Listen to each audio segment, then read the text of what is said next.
অবশেষে সন্ধান পাওয়া গেল হাদির খুনির নিরাপদ আস্তানার। চাঞ্চল্যকর তথ্য ফাঁস। নিজের জালে নিজেই আটকা পড়ল খুনি। শহীদ উসমান হাদির খুনের ঘটনায় নতুন মোড়। দল থেকে বহিষ্কার মির্জা আব্বাস। সামাজিক মাধ্যমে গুঞ্জনের রহস্য কি?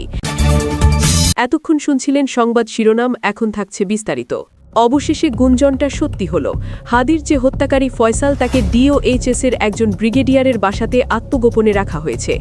জুলাই বিপ্লবী শহীদ শরীফ ওসমান হাদির খুনিকে তা আজ আর গোপন নেই। কিন্তু অবিশ্বাস্য হলেও সত্যি, আজ পর্যন্ত সেই খুনি ফয়সাল করিম মাসুদ ধরা পড়েনি। বরং সময় যত গড়াচ্ছে তত তার অবস্থান নিয়ে ধোঁয়াশা বাড়ছে। শুধু সোশ্যাল মিডিয়া নয়, একবার এক তথ্য দিচ্ছে খোদ প্রশাসনের দ্বারাই। তবে হাদির খুনির অবস্থান নিয়ে সর্বশেষ যে তথ্য পাওয়া গিয়েছে তা শুনলে রীতিমতো আতকে উঠবেন প্রিয় দর্শক। কারণ উনি এমন এক জায়গায় সুরক্ষিত আছে যেখানে শুধু রাষ্ট্রের প্রভাবশালী ব্যক্তিরাই আশ্রয় পায়। আজ আমরা জানব হাদির হত্যাকারীকে কোথায় লুকিয়ে রাখা হয়েছে আর কারা তাকে বাঁচাতে মূল কালপেটের ভূমিকা পালন করছে। আজ আমরা টেনে খুলে ফেলব সেই ভয়ঙ্কর বেঈমানদের মুখোশ। হাদি হত্যাকাণ্ডের রহস্যময় ঘটনা প্রবাহ জানতে ভিডিওটি শেষ পর্যন্ত দেখুন।